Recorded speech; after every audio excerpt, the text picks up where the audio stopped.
कर्पूरगारं करुणावतारं संसारसारं भुजगेन्द्रहारं सदा वसन्तं हृदयारविन्दे भवं भवानी सहितं नमामि। उमा संहिता। भगवान श्री कृष्ण के तप से संतुष्ट हुए शिव और पार्वती का उन्हें अभिष्ट वर देना तथा शिव की महिमा। जो रजोगुण का आश्रय ले संसार की सृष्टि करते हैं, सत्वगुण से संपन्न हो सातों भुवनों का धारण पोषण करते हैं, तमोगुण से युक्त हो सबका संहार करते हैं तथा त्रिगुणमयी माया को लांघकर अपने शुद्ध स्वरूप में स्थित रहते हैं, उन सत्यानंद स्वरूप अनंत बोधमय निर्मल एवं पूर्ण ब्रह्म शिव को हम ध्यान करते हैं। वे ही सृष्टि काल में ब्रह्मा पालन के समय विष्णु और संहार काल में रुद्र का नाम धारण करते हैं और सदैव सात्विक भाव को अपनाने से ही प्राप्त होते हैं। ऋषि बोले, महाज्ञानी व्यास शिष्य सूत जी, आपको नमस्कार है। आपने कोटि रुद्र नामक चौथी संहिता हमें सुना दी। अब उमा संहिता के अंतर्गत नाना प्रकार के उपाख्यानों से युक्त जो परमात्मा सांब सदाशिव का चरित्र है उसका वर्णन कीजिए। सूत जी ने कहा, शौनक आदि महर्षियों, भगवान शंकर का मंगलमय चरित्र परम दिव्य एवं भोग और मोक्ष देने वाला है। तुम लोग प्रेम से इसका श्रवण करो। पूर्व काल में मुनिवर व्यास ने सनत कुमार के सामने ऐसे ही पवित्र प्रश्न को उपस्थित किया था और इसके उत्तर में उन्होंने भगवान शिव के उत्तम चरित्र का गान किया था। उस समय पुत्र की प्राप्ति के निमित्त श्री कृष्ण के हिमवान पर्वत पर जाकर महर्षि उपमन्यु से मिलने, उनकी बताई हुई पद्धति के अनुसार भगवान शिव की प्रसन्नता के लिए तप करने, उनके तप से प्रसन्न हो पार्वती, कार्तिकेय तथा गणेश सहित शिव के प्रकट होने तथा श्री कृष्ण के द्वारा उनकी स्तुति पूर्वक वरदान मांगने की कथा सुनाकर सनत कुमार जी ने कहा, श्री कृष्ण का वचन सुनकर भगवान भव उनसे बोले, वासुदेव, तुमने जो कुछ मनोरथ किया है वह सब पूर्ण होगा।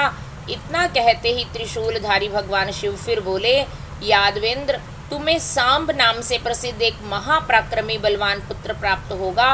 एक समय मुनियों ने भयानक संवर्तक प्रलय कर सूर्य को शाप दिया था कि तुम मनुष्य योनि में उत्पन्न हो, अतः वे संवर्तक सूर्य ही तुम्हारे पुत्र होंगे।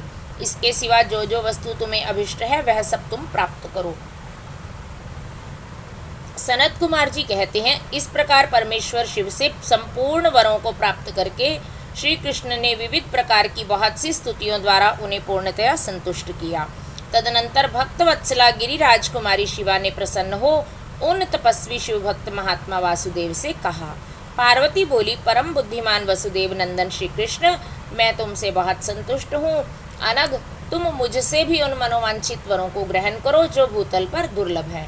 श्री कृष्ण ने कहा, देवी, यदि आप मेरे इस सत्य तप से संतुष्ट हैं और मुझे वर दे रही हैं तो मैं यह चाहता हूँ कि ब्राह्मणों के प्रति कभी मेरे मन में द्वेष ना हो।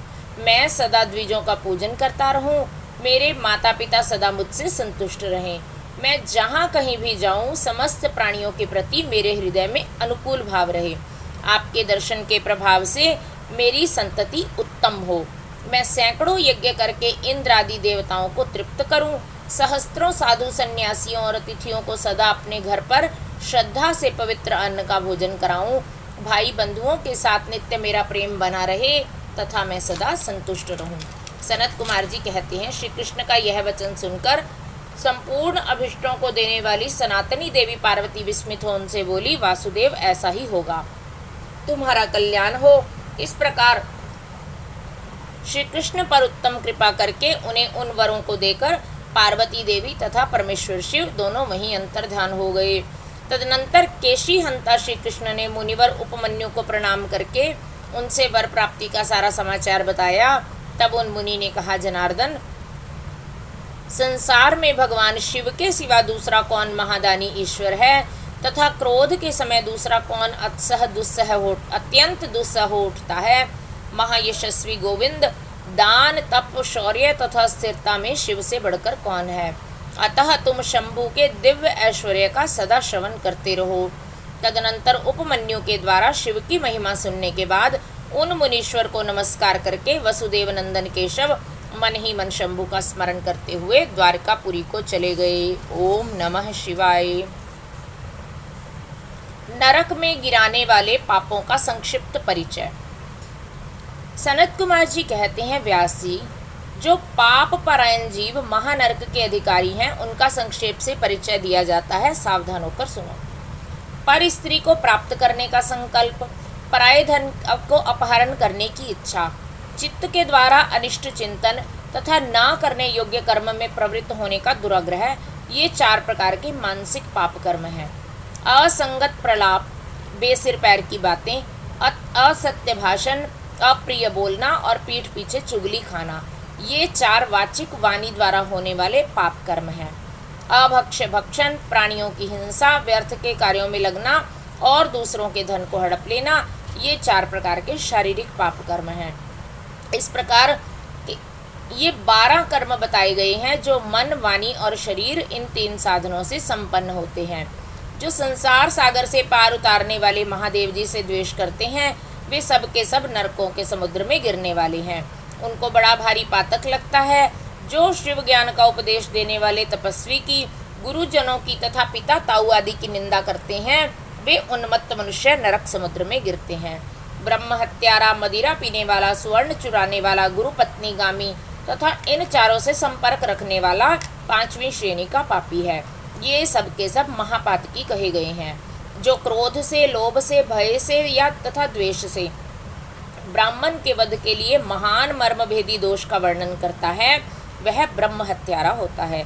जो ब्राह्मण को बुलाकर उसे कोई वस्तु देने के पश्चात फिर ले लेता है तथा जो निर्दोष पुरुष पर दोषारोपण करता है, वह मनुष्य भी ब्रह्म हत्यारा होता है।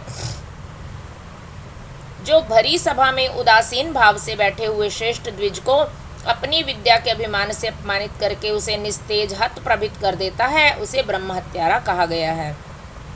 जो दूसरे के यथार्थ गुणों का भी बलात् खंडन करके झूठे गुणों द्वारा अपने आप को उत्कृष्ट सिद्ध करता है, वह भी निश्चय ही ब्रह्म हत्यारा होता है। जो सांडों द्वारा बाही जाती हुई गौओं के तथा गुरु के उपदेश से ग्रहण करते हुए द्विजों के कार्य में विघ्न डालता है, उसे ब्रह्म हत्यारा कहते हैं। जो देवताओं, ब्राह्मणों तथा गौओं के उपयोग के लिए दी हुई भूमि को हर लेता है, उसे ब्रह्म हत्यारा कहा गया है।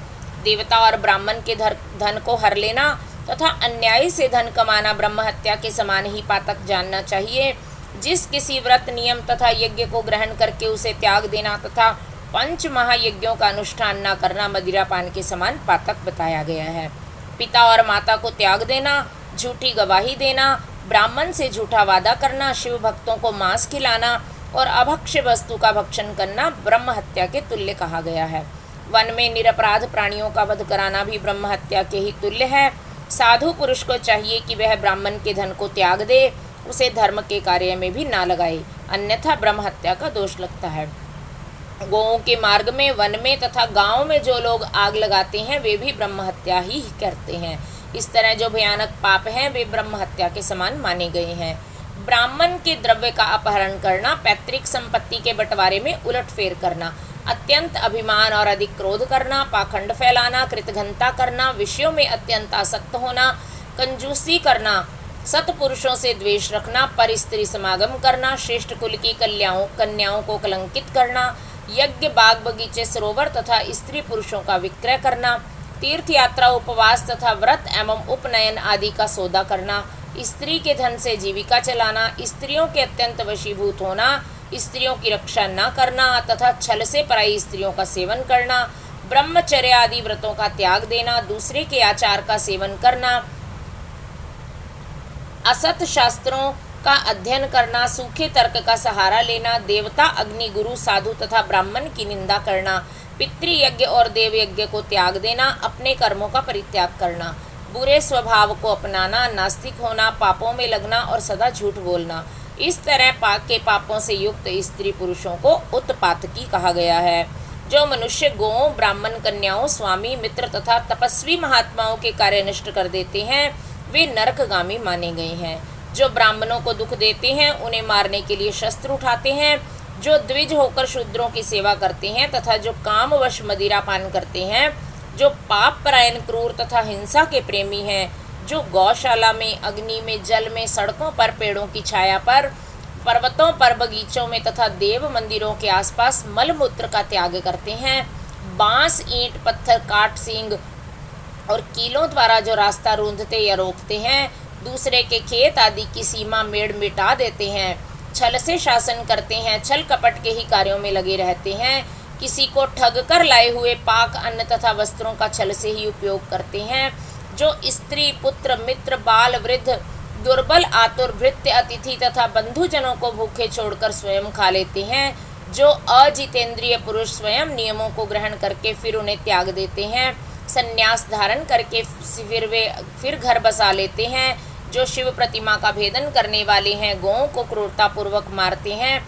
और बारंबार उनका दमन करते हैं, जो दुर्बल पशुओं का पोषण नहीं करते, सदा उन्हें छोड़े रखते हैं, अधिक भार लाद कर उन्हें पीड़ा देते हैं तथा सहन न होने पर भी बलपूर्वक उन्हें हल या गाड़ी में जोतते हैं अथवा उनसे असह्य बोझ खिंचवाते हैं, जो उन पशुओं को खिलाए बिना ही भार ढोने तथा हल खींचने के काम में जोत देते हैं, बंधे हुए भूखे पशुओं को चरने के लिए नहीं छोड़ते तथा जो भार से घायल, रोग से पीड़ित और भूख से आतुर गाय बैलों को यत्नपूर्वक पालन नहीं करते, वे सब के सब गो हत्यारे तथा नरकगामी माने गए हैं। जो पापिष्ठ मनुष्य बैलों के अंडकोश कुटवाते हैं और बंध्या गाय को जोतते हैं, वे महानारकी हैं। जो आशा से घर पर आए हुए भूख, प्यास और परिश्रम से कष्ट पाते हुए और अन्न की इच्छा रखने वाले अतिथियों, अनाथों, स्वाधीन पुरुषों, दीनों, बाल, वृद्ध, दुर्बल एवं रोगियों पर कृपा नहीं करते, वे मूढ़ नरक के समुद्र में गिरते हैं। मनुष्य जब मरता है तब उसका कमाया हुआ धन घर में ही रह जाता है। भाई बंधु भी शमशान तक जाकर लौट आते हैं, केवल उसके किए हुए पाप और पुण्य ही परलोक के पथ पर जाने वाले उस जीव के साथ जाते हैं। जो औचित्य की सीमा को लांघकर मनमाना वसूलता है और दूसरों को दंड देने में ही रुचि रखता है, वह राजा नरक में पकाया जाता है। जिस राजा के राज्य में प्रजा घूसखोरों, अपनी रुचि के अनुसार कम दाम देकर अधिक कीमत का माल ले लेने वाले अधिकारियों तथा चोर डाकुओं से अधिक सताई जाती है, वह राजा भी नरकों में पकाया जाता है। पराई स्त्रियों के साथ व्यभिचार और चोरी करने वाले प्रचंड पुरुषों को जो पाप लगता है, वही परिस्त्रीगामी राजा को भी लगता है। जो साधु को चोर और चोर को साधु समझता है तथा बिना विचारे ही निरपराध को प्राण दंड दे देता है, वह राजा नरक में पड़ता है। जिस किसी पराये द्रव्य को सरसों बराबर भी चुरा लेने पर मनुष्य नरक में गिरते हैं, इसमें संशय नहीं है। इस तरह पापों से युक्त मनुष्य मरने के पश्चात यातना भोगने के लिए नूतन शरीर पाता है, जिसमें संपूर्ण आकार अभिव्यक्त रहते हैं। इसलिए किए हुए पाप का प्रायश्चित कर लेना चाहिए, अन्यथा 100 करोड़ कल्पों में भी बिना भोगे हुए पाप का नाश नहीं हो सकता। जो मन, वाणी और शरीर द्वारा स्वयं पाप करता और दूसरे से कराता और अन्य किसी के दुष्कर्म का अनुमोदन करता है, उसके लिए पाप गति नरक ही फल है। ओम नमः शिवाय। पापियों और पुण्यात्माओं की यमलोक यात्रा। सनत कुमार जी कहते हैं, व्यास जी, मनुष्य 4 प्रकार के पापों से यमलोक में जाते हैं। यमलोक अत्यंत भयदायक और भयंकर है, वहाँ समस्त देहधारियों को विवश होकर जाना पड़ता है। ऐसे कोई प्राणी नहीं है जो यमलोक में न जाते हों। किए हुए कर्म का फल कर्ता को अवश्य ही भोगना पड़ता है, इसका विचार करो। जीवों में जो शुभ कर्म करने वाले सौम्य चित्त और दयालु हैं, वे सौम्य मार्ग से यमपुरी के पूर्व द्वार को जाते हैं। जो पापी, पाप कर्म परायण तथा दान से रहित हैं, वे भयानक दक्षिण मार्ग से यमलोक की यात्रा करते हैं। मर्त्य लोक से 86,000 योजन की दूरी लांघकर नाना रूप वाले यमलोक की स्थिति है, यह जानना चाहिए। पुण्य कर्म करने वाले लोगों को तो वह नगर निकटवर्ती सा जान पड़ता है, परंतु भयानक मार्ग से यात्रा करने वाले पापियों को वह बहुत दूर स्थित दिखाई देता है। वहाँ का मार्ग कहीं तो तीखे कांटों से युक्त है और कहीं कंकड़ों से व्याप्त है। कहीं छुरे की धार के समान तीखे पत्थर उस मार्ग पर जुड़े गए हैं, कहीं बड़ी भारी कीचड़ फैली हुई है। बड़े छोटे पातकों के अनुसार वहाँ की कठिनाइयों में भारीपन और हल्कापन है। कहीं कहीं यमपुरी के मार्ग पर लोहे की सुई के समान तीखे डाभ फैले हुए हैं। तदनंतर यमपुरी के मार्ग की भीषण यातनाओं और कष्टों का वर्णन करके सनत कुमार जी ने कहा, व्यास जी, जिन्होंने कभी दान नहीं किया वे लोग ही इस प्रकार दुख उठाते हैं और सुख की याचना करते हुए उस मार्ग पर जाते हैं। जिन्होंने पहले से ही दान रूपी पाथे राह खर्च ले रखा है वे सुखपूर्वक यमलोक की यात्रा करते हैं। इस रीति से कष्ट उठाकर पापी जीव जब प्रेतपुरी में पहुंच जाते हैं तब उनके विषय में यमराज को सूचना दी जाती है। उनकी आज्ञा पाकर दूत उन पापियों को यमराज के आगे ले जाकर खड़े करते हैं। वहाँ जो शुभ कर्म करने वाले लोग होते हैं उनको यमराज स्वागत पूर्वक आसन देकर पाद्य और अर्घ्य निवेदन करके प्रिय बर्ताव के द्वारा सम्मानित करते हैं और कहते हैं, वेदोक्त कर्म करने वाले महात्माओं, आप लोग धन्य हैं जिन्होंने दिव्य सुख की प्राप्ति के लिए पुण्य कर्म किया है। अतः आप लोग दिव्यांगनाओं के भोग से भूषित तथा संपूर्ण मनोवांछित पदार्थों से संपन्न निर्मल स्वर्गलोक में जाइए। वहाँ महान भोगों का उपभोग करके अंत में पुण्य के क्षीण हो जाने पर जो कुछ थोड़ा सा अशुभ शेष रह जाएगा उसे फिर यहाँ आकर भोगिएगा। जो धर्मात्मा मनुष्य होते हैं वे मानो यमराज के लिए मित्र के समान हैं। वे यमराज को सुखपूर्वक सौम्य धर्मराज के रूप में देखते हैं, किंतु जो क्रूर कर्म करने वाले हैं वे यमराज को भयानक रूप में देखते हैं।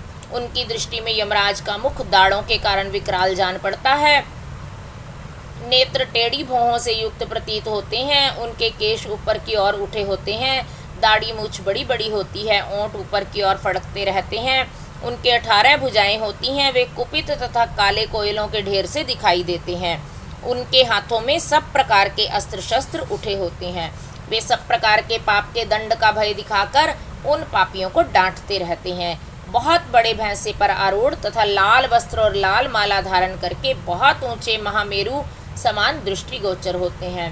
उनके नेत्र प्रज्वलित अग्नि के समान उद्दीप्त दिखाई देते हैं। उनका शब्द प्रलय काल के मेघ की गर्जना के समान गंभीर होता है।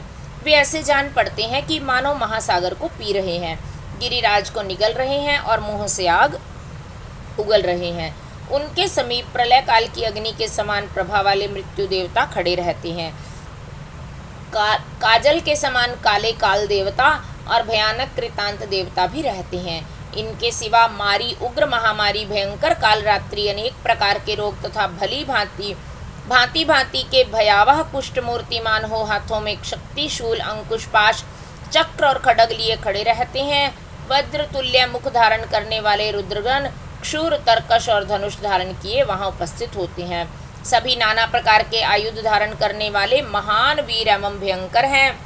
इनके अतिरिक्त असंख्य महावीर यमदूत, जिनकी अंग कांति काले कोयले के समान काली होती है, संपूर्ण अस्त्र शस्त्र लिए बड़े भयंकर होते हैं, बड़े भयंकर जान पड़ते हैं।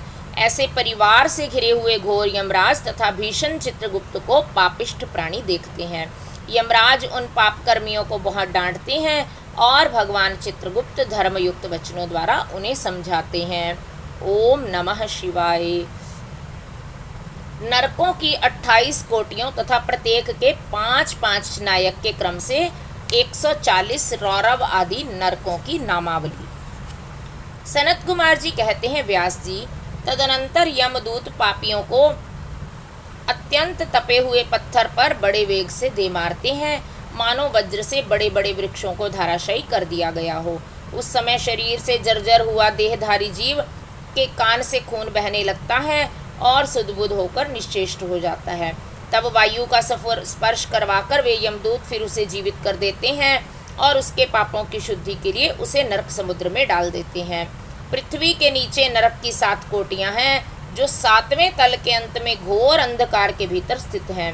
उन सब की 28 कोटियां हैं। पहली कोटि घोरा कही गई है, दूसरी सुघोरा है जो उसके नीचे स्थित है, तीसरी अति घोरा, चौथी महाघोरा, 5वीं घोर रूपा, 6ठी तलातला, 7वीं भयानका, 8वीं कालरात्रि, 9वीं भयोत्कटा और उसके नीचे 10वीं चंडा और उसके नीचे भी महाचंडा, फिर चंड कोलाहला और उससे भिन्न प्रचंडा है जो चंडों की नायिका कही गई है।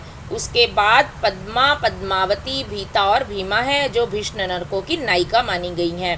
18वीं कराला, 19वीं विकराला और 20वीं नरक कोटि वज्रा कही गई है। तदनंतर त्रिकोणा, पंचकोना, सुदीर्घा, अखिला, तृतीया, समा, भीमबला, भीमा तथा 28वीं दीप्त प्राया है। इस प्रकार मैंने तुमसे भयानक नरक कोटियों के नाम बताए हैं। इनकी संख्या 28 ही है। ये पापियों को यातना देने वाले हैं। उन कोटियों के क्रमशः 5-5 नायक जानने चाहिए। अब उन सब कोटियों के नाम बताए जाते हैं, सुनो। उनमें प्रथम रौरव नरक है, जहाँ पहुंचकर देहधारी जीव रोने लगते हैं। महारौरव की पीड़ा से तो महान पुरुष भी रो देते हैं। इसके बाद शीत और उष्ण नामक नरक हैं। फिर सुघोर है। रौरव से सुघोर आदि तक 5 नरक नायक माने गए हैं। इसके बाद सुमहा, तीक्ष्ण, संजीवन, महातम, विलोम, विलोप, कंटक, तीव्र, विकराल, विकराल, प्रकंपन, महावक्र, काल, कालसूत्र, प्रगर्जन, सूची, मुख, सुनेति, खादक, सुप्रपीडन, कुंभीपाक, सुपाक, क्रकच, अति दारुण, अंगरा, राशि भवन, मेरु, असृक प्रहित, तीक्ष्ण तुंड, शकुनी, महासवर्तक, क्रतु, तप्त जंतु, पंकलेप, प्रतिमांस, त्रपुद्भव, उच्छ्वास, सुनिश्वास, सुदीर्घ, कूट, शाल्मली, दुरिष्ट, सुमवाहवाद, प्रवाद, सुप्रतापन, मेघ, वृष, शाल्म, सिंह मुख, व्याघ्र मुख, गज मुख, कुक्कर मुख, सूकर मुख, अजमुख, महिषमुख, घूक मुख, कोक मुख, वृक मुख, ग्राह, कुंभी, नस, नर्क, नक्र, सर्प, कूर्म, काक, गृध्र, उलूक, हलोक, शार्दुल, क्रथ, कर्कट, मंडूक, पूती मुख, रताक्ष, पूती, मृत्तिक, कनध्रूम, अग्नि, कृमि, गंधी वपु, अग्निघ्र, अप्रतिष्ठित, रुधिराभ, स्वभोजन, लालाभक्ष, अनत्रभक्ष, सर्वभक्ष, सुदारुण, कंटक, सुविशाल, विकट, कटपूतन, अम्बरीश, कटाह, कष्टदायिनी, वैतरणी नदी, सुप्त, लोह, शयन, एक पाद, प्रपूरन, घोर, असिता, लवन, अस्थिभंग, सुपूरन, विलातस, सुयंत्र, कूटपाश, प्रमर्दन, महाचूर्ण, असुचूर्ण, तप्त लोहमय, पर्वत, क्षुरधारा, यमल पर्वत, मूत्रकूप, विष्ठाकूप, अश्रुकूप, शीतल क्षारकूप, मूसलोलूखल, यंत्र, शिला, शकट, लांगल, तालपत्र भवन, असिपत्र भवन, महाशकट मंडप, सम्मोह, अस्थिभंग, तप्त, चंचल, अयोगुड, लोहे की गोली, बहुदुख, महाक्लेश, कश्मल, शमल, मलात, हलाहल, विरूप, स्वरूप, यमानुग, एक पाद, त्रिपाद, तीव्र, अचीवर और तम। इस प्रकार ये 28 नगर और क्रमशः उनके 5-5 नायक कहे गए हैं। 28 कोटियों के क्रमशः रौरवादी 5-5 ही नायक बताए जाते हैं। उपर्युक्त 28 कोटियों को छोड़कर लगभग 100 नरक माने जाते हैं और महानरक मंडल 140 नरकों को का बताया गया है। ओम नमः शिवाय। विभिन्न पापों के कारण मिलने वाली नरक यातना का वर्णन तथा कुक्कुर बलि, काक बलि एवं देवता आदि के लिए दी हुई बलि की आवश्यकता एवं महत्ता का प्रतिपादन। सनत कुमार जी कहते हैं, व्यास जी, इन सब भयानक पीड़ादायक नरकों में पापी जीवों को अत्यंत भीषण नरक यातना भोगनी पड़ती है। जो मिथ्या आगम पाखंडियों के शास्त्र में प्रवृत्त होता है वह द्विजिह नामक नरक में जाता है और जिह्वा के आकार में आधे कोस तक फैले हुए तीक्ष्ण हलों द्वारा वहां उसे विशेष पीड़ा दी जाती है। जो क्रूर मनुष्य माता पिता और गुरु को डांटता है उसके मुंह में कीड़ों से युक्त विष्ठा ठूंसकर उसे खूब पीटा जाता है। जो मनुष्य शिव मंदिर, बगीचे, बावड़ी, कूप, तड़ाग तथा ब्राह्मण के स्थान को नष्ट भ्रष्ट करता है और वहां स्वेच्छानुसार रमन करते हैं, वे नाना प्रकार के भयंकर कोल्लू आदि द्वारा पैरे और पकाए जाते हैं तथा प्रलय काल पर्यंत नरकाग्नियों में पकते रहते हैं। पर स्त्रीगामी पुरुष उस रूप से ही व्यभिचार करते हुए मारे पीटे जाते हैं। पुरुष अपने पहले जैसे शरीर को धारण करके लोहे की बनी और खूब तपाई हुई नारी का गाढ़ आलिंगन करके सब ओर से जलते रहते हैं।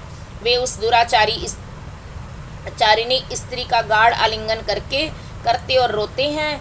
जो सतपुरुषों की निंदा सुनते हैं उनके कानों में लोहे या तांबे आदि की बनी हुई कीलें आग से खूब तपाकर भर दी जाती हैं। इसके सिवा जस्ते, शीशे और पीतल को गलाकर पानी के समान करके उनके कान में भरा जाता है। फिर बारंबार गर्म दूध और खूब तपाया हुआ तेल उनके कानों में डाला जाता है। फिर उन कानों पर वज्र का सा लेप कर दिया जाता है। इस तरह क्रमशः उनके कानों को उपयुक्त वस्तुओं से भरकर उनको नरकों में यातनाएं दी जाती हैं।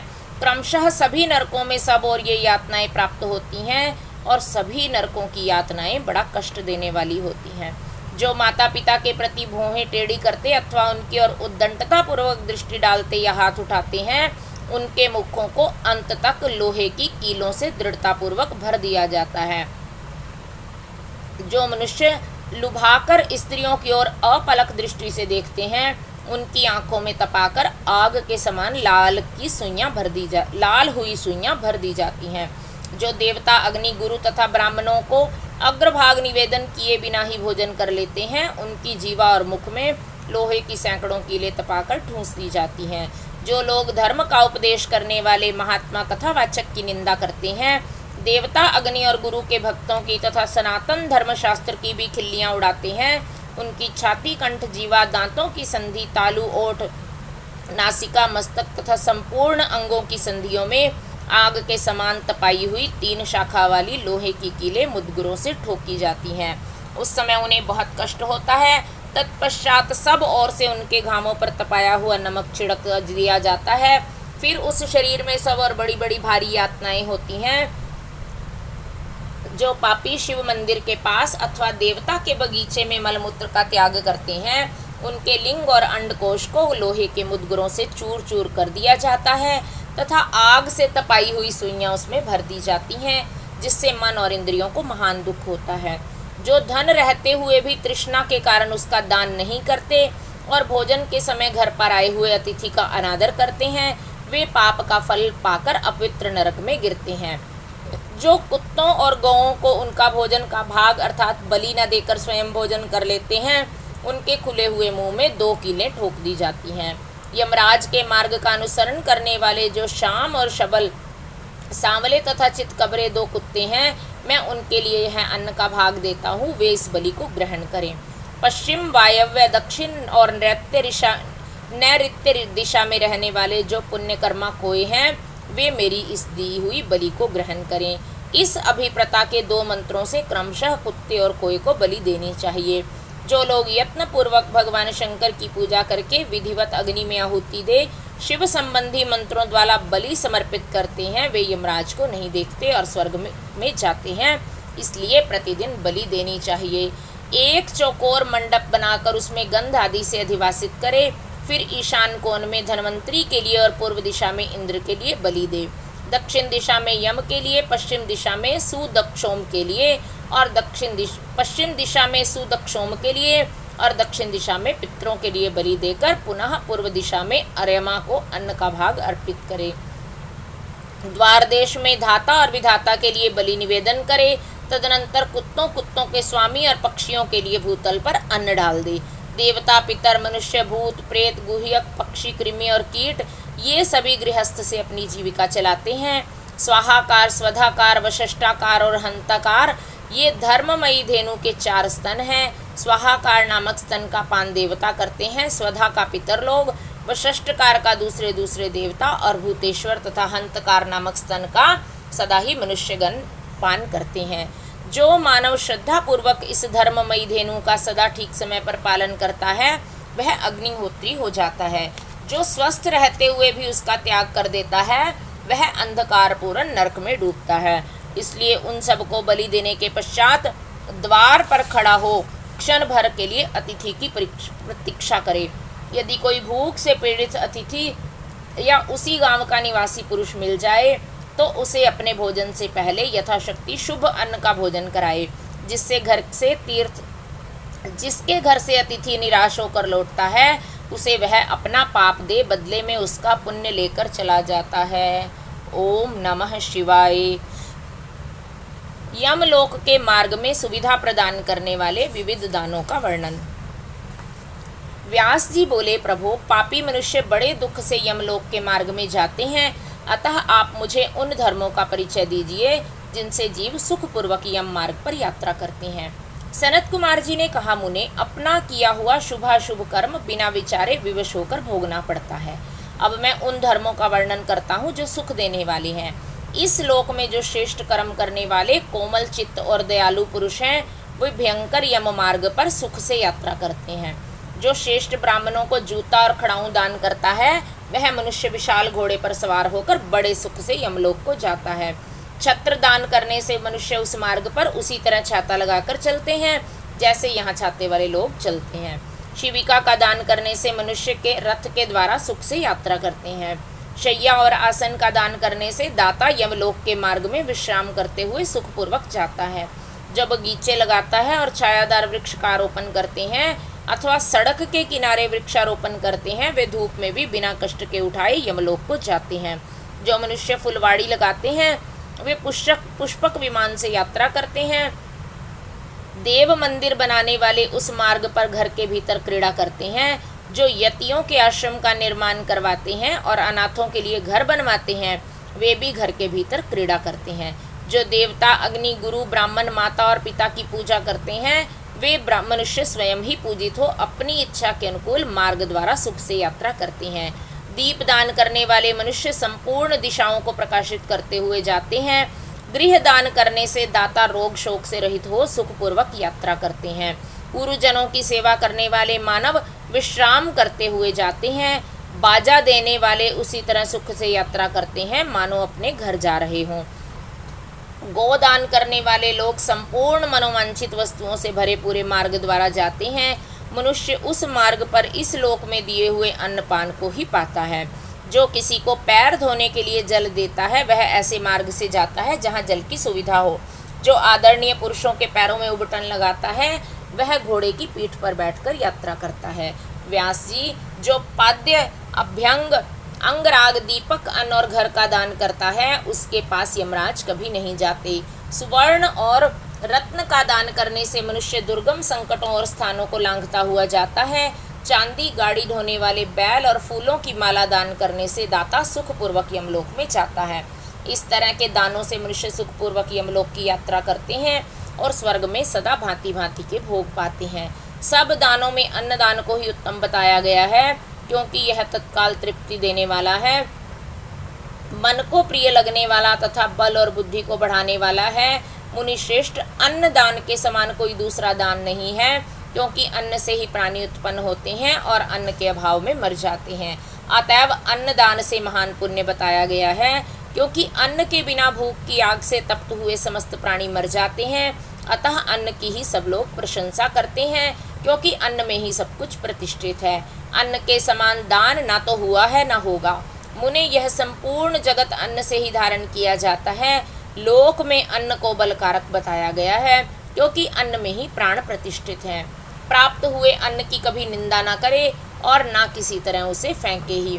कुत्ते और चंडाल के लिए भी किया हुआ अन्नदान कभी नष्ट नहीं होता। जो मनुष्य थके मांदे और अपरिचित पथिक को अन्न देता है और देते समय कष्ट का अनुभव नहीं करता वह समृद्धि का भागी होता है। महामुने, जो देवताओं पितरों ब्राह्मणों और अतिथियों को अन्न से तृप्त करता है उसे महान पुण्य फल की प्राप्ति होती है। अन्न और जल का दान शूद्र और ब्राह्मण के लिए भी समान रूप से महत्व रखता है। अन्न की इच्छा वाले पुरुष से उसका गोत्र शाखा स्वाध्याय या देश नहीं पूछना चाहिए। अन्न साक्षात ब्रह्मा है, अन्न साक्षात विष्णु है और शिव है, इसलिए अन्न के समान दान न हुआ है न होगा। जो पहले बड़ा भारी पाप करके भी पीछे अन्न का दान करने वाला हो जाता है वह सब पापों से मुक्त होकर स्वर्गलोक में जाता है। अन्न, जल, घोड़ा, गौ, वस्त्र, छैया, छत्र और आसन, इन 8 वस्तुओं का दान यमलोक के लिए उत्तम माना गया है। इस प्रकार दान विशेष से मनुष्य विमान पर बैठकर धर्मराज के नगर में जाता है, इसलिए सबको दान करना चाहिए। महामुने, जो इस प्रसंग को सुनता अथवा श्राद्ध में ब्राह्मणों को सुनाता उसके पितरों को अक्षय अन्नदान प्राप्त होता है। ओम नमः शिवाय। जलदान, जलाशय निर्माण, वृक्षारोपण, सत्य भाषण और तप की महिमा। सनत कुमार जी कहते हैं, व्यास जी, जल दान सबसे श्रेष्ठ है। वह सब दानों में सदा उत्तम है क्योंकि जल सभी जीव समुदाय को तृप्त करने वाला जीवन कहा गया है।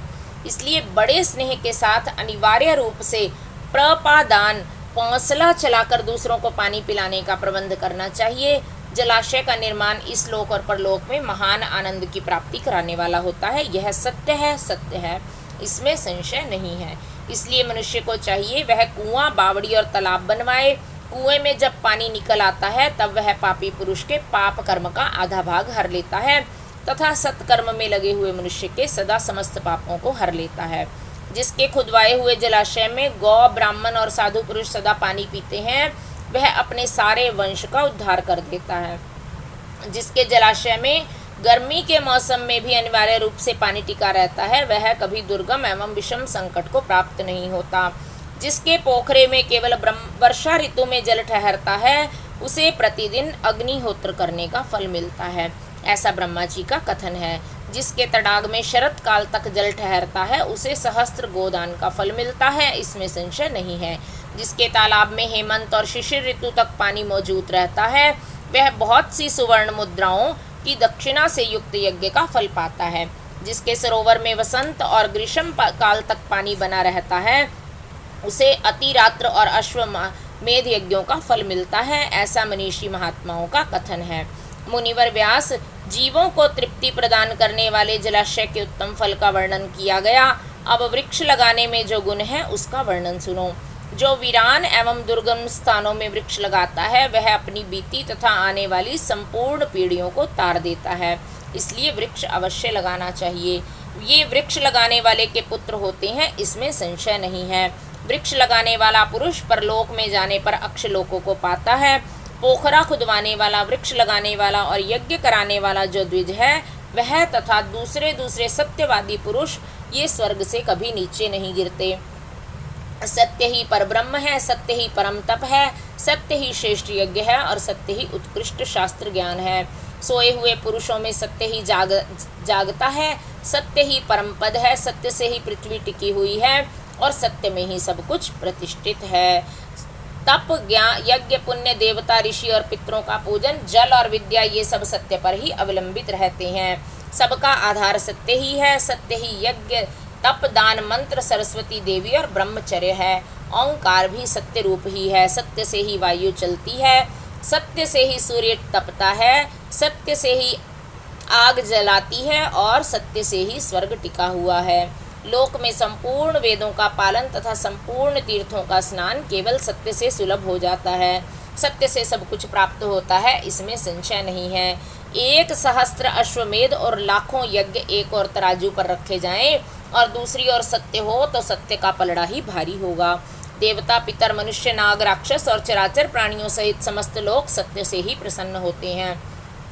सत्य को परम धर्म कहा गया है, सत्य को ही परम पद बताया गया है और सत्य को ही परब्रह्म परमात्मा कहते हैं, इसलिए सदा सत्य बोलना चाहिए। सत्यपरायण मुनि अत्यंत दुष्कर तप करके स्वर्ग को प्राप्त हुए हैं तथा सत्य धर्म में अनुरक्त रहने वाले सिद्ध पुरुष भी सत्य से ही स्वर्ग के निवासी हुए हैं। अतः सदा सत्य बोलना चाहिए। सत्य से बढ़कर दूसरा कोई धर्म नहीं है। सत्य रूपी तीर्थ अगाध, विशाल, सिद्ध एवं पवित्र जलाशय है। उसमें योग युक्त होकर मन के द्वारा स्नान करना चाहिए। सत्य को परम पद कहा गया है। जो मनुष्य अपने लिए, दूसरे के लिए अथवा अपने बेटे के लिए भी झूठ नहीं बोलते, वे ही स्वर्गगामी होते हैं। वेद, यज्ञ तथा मंत्र ये ब्राह्मणों में सदा निवास करते हैं, परंतु असत्यवादी ब्राह्मणों में इनकी प्रतीति नहीं होती। अतः सदा सत्य बोलना चाहिए। तदनंतर तप की बड़ी भारी महिमा बताते हुए सनत कुमार जी ने कहा, मुने, संसार में ऐसा कोई सुख नहीं है जो तपस्या के बिना सुलभ होता हो।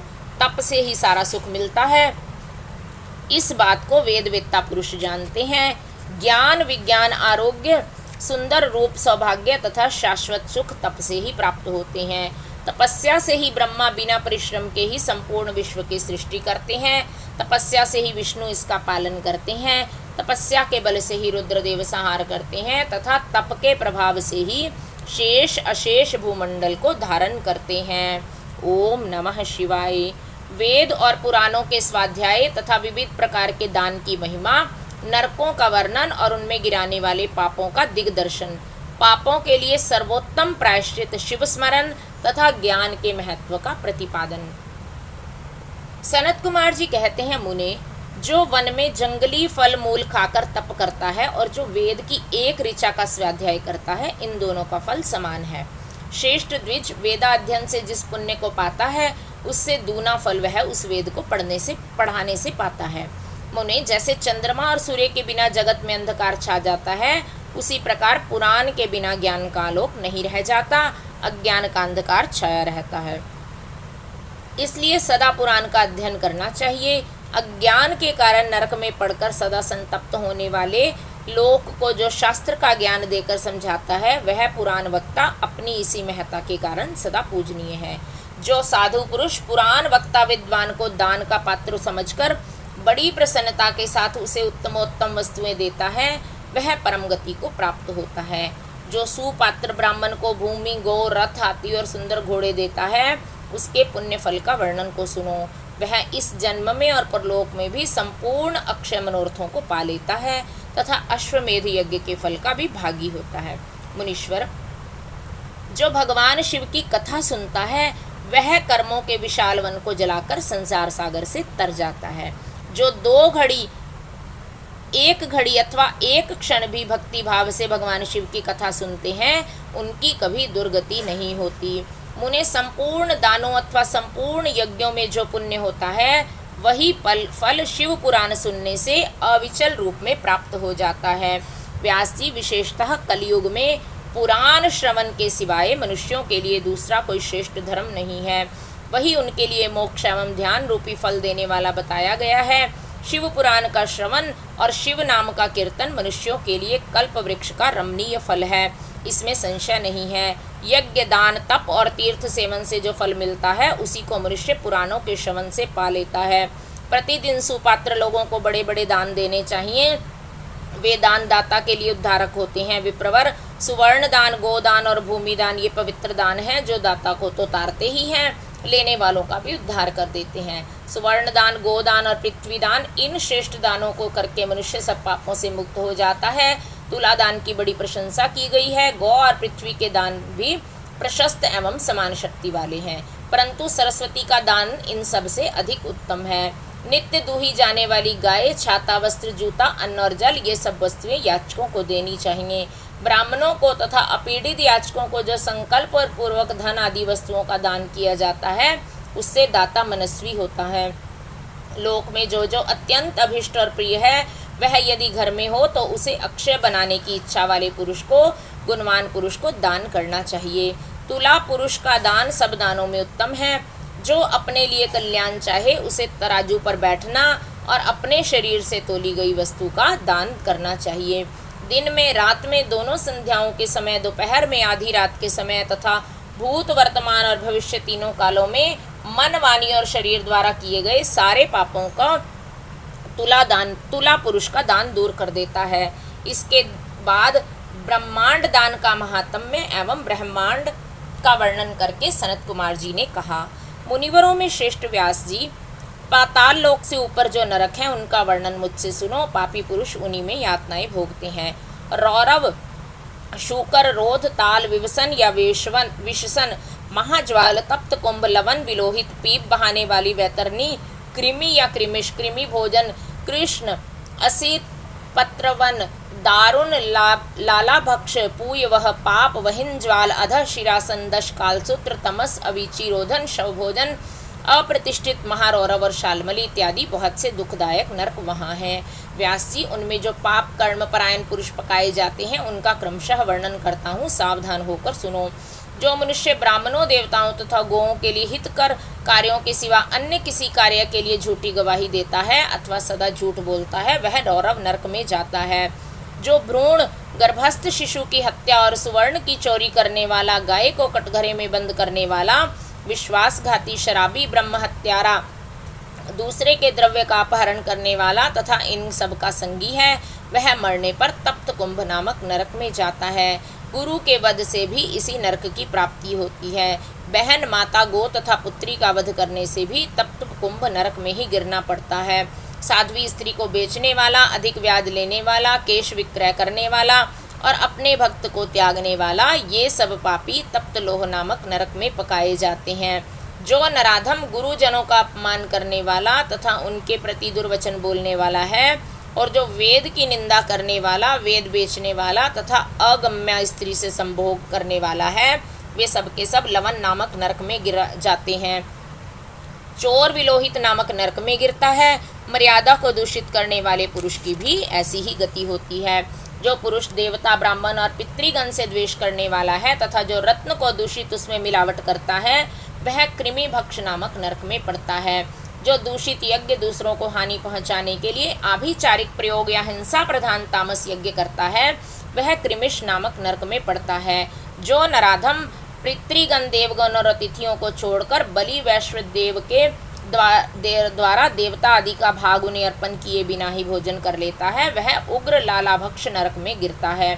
जो शस्त्र समूहों का निर्माण करता है, वह भी उसी में जाता है। जो द्विज अत्यंज से सेवा लेता है, असत दान ग्रहण करता है, यज्ञ के अन्न अनाधिकारियों से यज्ञ करवाता है तथा अभक्ष भक्षण करता है, वे सब के सब रुधिरोध पूय वह नामक नरक में गिरते हैं। जो सोमरस को बेचने वाले हैं, उनकी भी यही गति होती है। यज्ञ और ग्राम को नष्ट करने वाला घोर वैतरणी नदी में पड़ता है।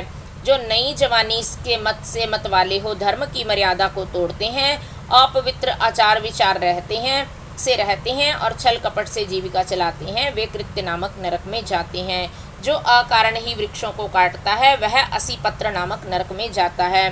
भेड़ों को बेचकर जीविका चलाने वाला तथा पशुओं की हिंसा करने वाले कसाई वहिनी ज्वाल नामक नरक में गिरते हैं। भ्रष्टाचारी ब्राह्मण, क्षत्रिय और वैश्य तथा जो कच्चे खपड़ों अथवा ईंट आदि को पकाने के लिए पजावे में आग देता है, वे सब उसी वहिनी ज्वाल नरक में गिरते हैं। जो व्रतों का लोप करने वाले तथा अपने आश्रम से गिरे हुए हैं, वे दोनों प्रकार के ही पुरुष अत्यंत दारुण संदश नामक नरक की यातना में पड़ते हैं।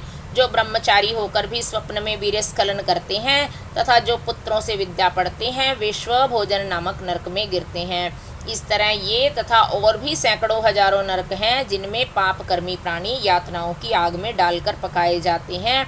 इन उपर्युक्त पापों के समान और भी सहस्त्रों पाप कर्म हैं, जिन्हें नरकों में पड़कर मनुष्य भोगा करते हैं। जो लोग मन, वाणी और क्रिया द्वारा अपने वर्म और आश्रम के विरुद्ध कर्म करते हैं, वे नरक में गिरते हैं। नरक में सिर नीचे करके लटकाए गए प्राणी स्वर्गलोक में रहने वाले देवताओं को देखा करते हैं और देवता लोग भी नीचे दृष्टि डालने पर उन सभी अधोमुखी नारकी जीवों को देखते हैं। पापी लोग नरक की भोग के अनंतर क्रमशः उन्नति करते हुए स्थावर, कृमि, जलचर, पक्षी, मनुष्य, पशु, धर्मात्मा, मानव, देवता तथा मुमुक्षु होते और अंत में मोक्ष को प्राप्त कर लेते हैं। जितने जीव स्वर्ग में हैं, उतने ही नरक में हैं। जो पापी पुरुष अपने पाप का प्रायश्चित नहीं करता, वही नरक में जाता है। कालीनंदन स्वयंभू मनु ने महान पापों के लिए महान और लघु पापों के लिए लघु प्रायश्चित बताए हैं। उन अशेष पाप कर्मों के लिए जो प्रायश्चित संबंधी कर्म बताए गए हैं, उन सब में भगवान शंकर का स्मरण ही सर्वश्रेष्ठ प्रायश्चित है। जिस पुरुष के चित्त में पाप कर्म करने के अनंतर पश्चाताप होता है, उसके लिए तो एकमात्र भगवान शिव का स्मरण ही सर्वोत्तम प्रायश्चित है। प्रातःकाल, सायंकाल, रात में तथा मध्याह्न आदि में भगवान शिव का स्मरण करने से पाप रहित हुआ मनुष्य माहेश्वर धाम को प्राप्त कर लेता है। भगवान शिव के स्मरण से समस्त पापों और क्लेशों का क्षय हो जाने से मनुष्य स्वर्ग अथवा मोक्ष को प्राप्त कर लेता है। जिसका चित्त जप और होम और पूजा आदि करते समय निरंतर भगवान महेश्वर में ही लगा रहता हो, उसके लिए इंद्र आदि पद की प्राप्ति फल तो अंतराय विघ्न ही है। मुने, जो पुरुष भक्ति भाव से दिन रात भगवान शिव का स्मरण करता है, उसके सारे पातक नष्ट हो जाते हैं, इसलिए वह कभी भी नरक में नहीं पड़ता। नरक और स्वर्ग ये पाप और पुण्य के ही दूसरे नाम हैं। इनमें से एक तो दुख देने वाला है और दूसरा सुख देने वाला है। जब एक ही वस्तु कभी प्रीति प्रदान करने वाली होती है और कभी दुख देने वाली बन जाती है, तब यह निश्चय होता है कि कोई भी पदार्थ ना तो दुखमय है और ना ही सुखमय है। ये सुख दुख तो मन के ही विकार हैं। ज्ञान ही परब्रह्म है और ज्ञान ही तात्विक बोध का कारण है। यह सारा चराचर विश्व ज्ञानमय ही है। उस परम विज्ञान से भिन्न दूसरी कोई वस्तु नहीं है। ओम नमः शिवाय। बोलो श्री शंकर भगवान की जय। उमापति महादेव की जय।